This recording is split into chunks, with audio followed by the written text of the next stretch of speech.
हम महिलाएं घर और किचन में रोज ही काम करती हैं। रोज ही काम करते हुए नए नए चैलेंज को भी फेस करती हैं। तो क्यों ना पता हो कुछ ऐसे स्मार्ट टिप जो हमारे घर और किचन के काम को आसान बनाए।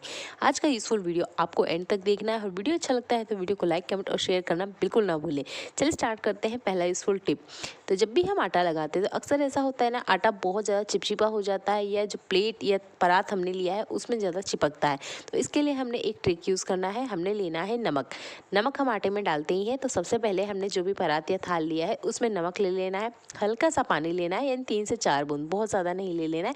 और एक पतली सी लेयर जो भी थाल परात आपने लिया है उसमें अच्छे से लगा लेना है। ये लेयर आपके आटे को चिपकने नहीं देगी, यानी आप आटा लगा रहे हैं तो आपका आटा इस परात में चिपकेगा नहीं। मैं यहाँ आपको करके भी दिखा रही हूँ। तो सिंपल सा जो आटा है वो हमने ले लेना है। अब इसमें एक्स्ट्रा कुछ और नहीं मिलाना है। हाँ, अगर आप कुछ पसंद करते हैं घी या जीरा तो वो आप इसमें ऐड कर सकते हैं। मैं सिंपल सा आटा ले रही हूँ और उसके बाद में हल्का हल्का पानी लगाते हुए इसको अच्छे से मिक्स कर लेना है। यानी कि आपको यहाँ पर आटा लगाना है। आपने ध्यान देना है कि आटा लगाते वक्त इसके आसपास के कॉर्नर से आटा छुटाते हुए जाना है। और आटा लगाने से पहले अच्छे से मिक्स कर लीजिएगा ताकि जो नमक है वो आटे में अच्छे से मिल जाए। हमने यहाँ पे सिर्फ एक परत रेडी की है, पर जो नमक है वो आटे में अच्छे से मिल जाना चाहिए। तो मैंने आटे को अच्छे से मिला लिया है। उसके बाद में थोड़ा थोड़ा पानी लेते हुए हम आटे को सान लेंगे। जैसे जैसे हम आटा लगाते जाते हैं, अगर आसपास की परात से आप आटा हटाते जाएंगे तो कभी भी आपको आटा थाल में चिपकने की जो प्रॉब्लम है वो कभी नहीं होगी। तो यहाँ आटा मैंने लगा लिया है और थोड़ा थोड़ा इस तरीके से मैं घुमाऊंगी तो जितना भी आटा है वो पूरा का पूरा एक जगह ही सिमट जाएगा। तो तरीका मेरे आटा को ही लेकर है। आपने अक्सर देखा होगा जब भी महिलाएं आटा लगाती है तो उंगलियों के निशान बनाती है। आपको क्या पता है कि महिलाएं आटे पर निशान क्यों बनाती है? तो जो आटा हम हमारे खाने के लिए बनाते हैं, यानी जीवित प्राणियों के लिए, उस पर आटे पे निशान लगाए जाते हैं। और जो मृत व्यक्ति यानी हमारे जो पूर्वज हैं उनके लिए जब हम आटा लगाते हैं तो उस पर निशान नहीं बनाए जाते। तो आप भी अगर गृहिणी है या आप बिगनर्स है तो आटा लगाते वक्त अक्सर इस तरीके से ध्यान जरूर रखें कि आटे पे निशान जरूर बनाए।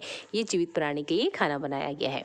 अगला यूजफुल ट्रिक यहाँ पर बर्तनों को लेकर है मुझे। जब भी हम बर्तन क्लीन कर लेते हैं किचन सिंक में तो अक्सर एक प्रॉब्लम होती है कि इस किचन सिंक में से ना कुछ कीड़े बाहर आते रहते हैं। हम कितना भी क्लीनिंग कर लें, कितनी भी नेथलॉन की गोलियां यूज़ कर लें या किसी भी तरह का केमिकल यूज़ कर लें, इसमें से कीड़े को आना हम नहीं रोक सकते हैं। हर बार हम पाइप की क्लीनिंग नहीं कर पाते हैं तो सिंपल से हम बर्तन क्लीन करते हैं, उसके बाद में इसे इस तरीके से साफ़ करके रख देते हैं। पर इसमें से जो बैड स्मेल होती है वो आना बंद नहीं होती। तो इसके लिए मैं एक सिंपल सा तरीका बताऊंगी। कोई एक्स्ट्रा खर्चा नहीं करना है, ना ही यहाँ महंगा केमिकल यूज़ करने की ज़रूरत है। जब भी हम इस तरीके से कैप लगा देते हैं तो सुबह जब हम इसे खोलते हैं ना, इसमें से एक बैड स्मेल ज़रूर आती है। तो इसके लिए आप घर में यूज़ होने वाले टेल्कम पाउडर का यूज़ कर सकते हैं। तो ये जो टेल्कम पाउडर है ना, ये एक्सपायर हो चुका है और यूज़ में नहीं आ रहा है। तो आपके घर में भी अगर टेल्कम पाउडर एक्सपायर रखा हुआ है तो उसका आप यूज़ कर सकते हैं किचन सिंक में इस तरीके से। तो इसको अगर आप इस तरीके से डाल देते हैं तो कभी भी जो बैड स्मेल की प्रॉब्लम है वो नहीं आएगी। दूसरा, इसमें से किसी तरह का कीड़ा बाहर नहीं आने वाला है, क्योंकि उसे किसी तरीके से खाने की कोई स्मेल नहीं आने वाली है। उसे एक अजीब सी स्मेल आएगी जो कि टेल्कम पाउडर की, जिसकी वजह से कोई सा भी छोटा मोटा बड़ा किसी भी तरह का कॉकरोच कीड़ा आपको कभी देखने को नहीं मिलेगा। तो रोज़ रात को ये काम ज़रूर कीजिएगा। अगर आप पाउडर नहीं यूज़ करते तो यहाँ पर नेथलॉन की गोलियां भी यूज़ कर सकते हैं, पर पाउडर मुझे ज़्यादा बेस्ट लगता है क्योंकि पाउडर में इतना केमिकल नहीं होता है जितने कि नेथलॉन की गोलियों में होता है। तो कोशिश कीजिएगा इस तरीके से पाउडर का ज़रूर यूज़ करें। अगला यूज़फुल टिप मेरा लहसुन को लेकर है। लहसुन का यूज़ हम डेली खाने में करते हैं। कभी कभी तो खाने में 2 से 3 टाइम तक लहसुन डाला जाता है, पर इस लहसुन को छिलने का काम बहुत ज़्यादा सिर दर्द लगता है। तो आप यहाँ पर बेलन की हेल्प से पहले तो इस लहसुन को इस तरीके से तोड़ लीजिए। इससे क्या है, लहसुन बहुत जल्दी से खुल जाता है। अगर हाथ से भी करते हैं तो कर सकते हैं, पर हाथों में चोट आने के ज़्यादा चांसेस होते हैं। तो आप बेलन की हेल्प से इस तरीके से इनको खोल लीजिए। अच्छा, आपने लहसुन को तो खोल लिया, पर आपने देखा होगा इसके बीच में एक डंठल आता है। क्या आप भी इसे कचरे में फेंक देते हैं? तो इस वीडियो को देखने के बाद आप इसे कभी नहीं फेंकने वाले। तो जब भी आप लहसुन छीलते हैं और इस तरह के डंठल निकलते हैं तो इन डंठलों को गलती से भी मत फेंकिएगा। ये बहुत अच्छे से काम करते हैं हमारे अनाज को सुरक्षित रखने के लिए। आपने देखा होगा जब भी हम इस तरह की दाल अनाज कुछ भी रखते हैं तो लगभग 5 से 6 महीने बाद इसमें आपको कीड़े देखने को मिलते हैं। पर लहसुन की इस डंठल का अगर आप यूज़ करते हैं तो आपको कीड़े देखने को नहीं मिलेगा।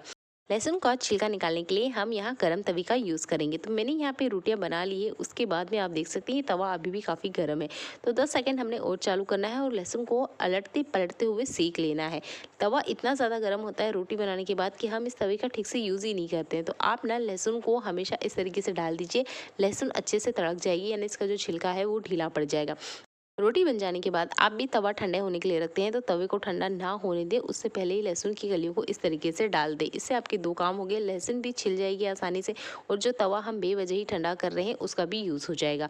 तो जब भी तवा ठंडा होने के लिए रखते हैं तो इस तरीके से लहसुन की कलियाँ डाल दीजिए, आपकी लहसुन की कलियाँ आराम से खुल जाएगी और जो नाखूनों में दर्द की प्रॉब्लम है ना वो हमेशा के लिए ख़त्म हो जाएगी।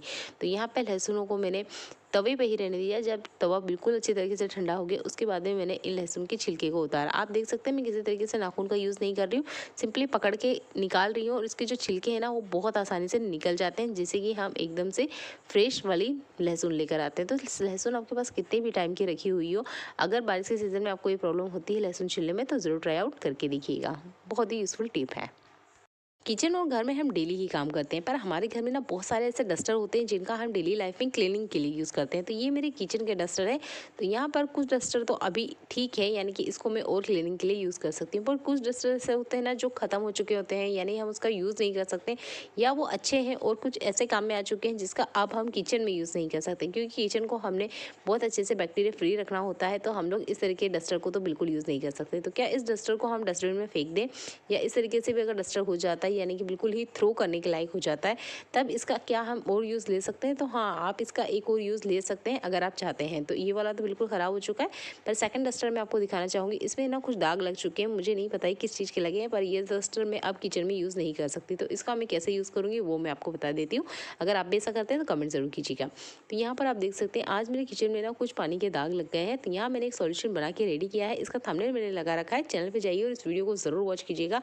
इसका लिंक मैं डिस्क्रिप्शन बॉक्स में दे दूँगी और एंड स्क्रीन पे भी आपको ये वीडियो देखने को ज़रूर मिलेगी। तो ये सॉल्यूशन मैंने बना के रेडी किया है हार्पिक से, और इसको मैं इस तरीके से फैला दूँगी। आफ्टर 10 मिनट बाद इसी डस्टर से मैं इसको क्लीन करूँगी, यानी कि आप बेकार से डस्टर यानी जिसको आप थ्रो आउट करने ही वाले हैं तो एक बार इस तरीके से क्लीनिंग के लिए यूज़ कर सकते हैं। मैंने यहाँ हार्पिक पे यूज़ किया है क्योंकि मुझे इस डस्टर का फिर से यूज़ नहीं लेना है, इसे अब मैं आराम से थ्रो आउट कर सकती हूँ। तो कभी भी आप डस्टर को फेंकते हैं तो ऐसे किसी काम में ज़रूर ले लीजिए जिससे आप क्लीनिंग कर सकते हैं।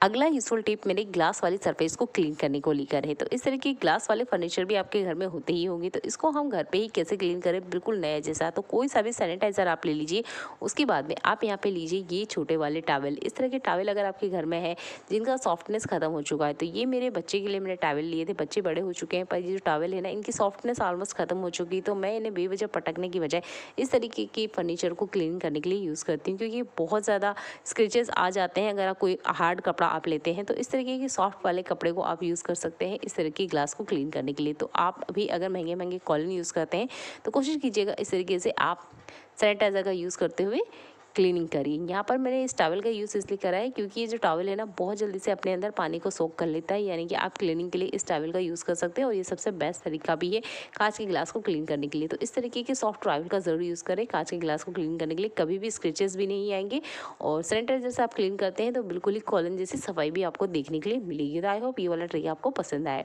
अगला यूजफुल ट्रिक मेरा यहाँ पर वुडन फर्नीचर को लेके।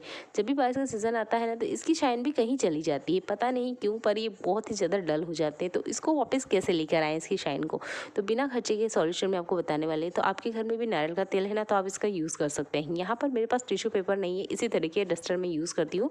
ये भी एक टॉवल ही है जो छोटी साइज़ का है, ये भी लगभग ख़राब हो चुका है, यानी इसकी सॉफ्टनेस खत्म हो चुकी है। तो मैं इस तरीके से क्लीनिंग के लिए नहीं यूज़ करती हूँ। तो 3 से 4 बूंद हमने यहाँ पर फर्नीचर के ऊपर, यानी जो वुडन फर्नीचर है उसके ऊपर डाल देना है और डस्टर को लेते हुए अच्छे से इस पर वाइप कर देना है। आप देखेंगे फर्नीचर का जो शाइन है बिल्कुल मार्केट जैसा नया आ जाता है। तो जितने भी वुडन के फर्नीचर है या प्लाई वाले फर्नीचर है आप उस पर ये वाला ट्रिक यूज़ कर सकते हैं। बस 3 से 4 बूंद ही तेल लगेगा और आराम से क्लीनिंग हो जाएगी। आज की यूजफुल टिप आपको कैसे लगे कमेंट जरूर कीजिएगा। वीडियो आपको ज़रा सा भी यूजफुल लगता है तो वीडियो को लाइक कमेंट और शेयर करना बिल्कुल ना भूलें। चैनल पर ऐसे यूजफुल वीडियोज़ हैं तो चैनल को एक बार ज़रूर विजिट कीजिएगा। चलिए मिलते हैं अगली ऐसी यूजफुल वीडियो में जो आपके घर और किचन के काम को आसान बनाए। तब तक अपना ध्यान रखिएगा। देखने के लिए आपको बहुत सारा धन्यवाद।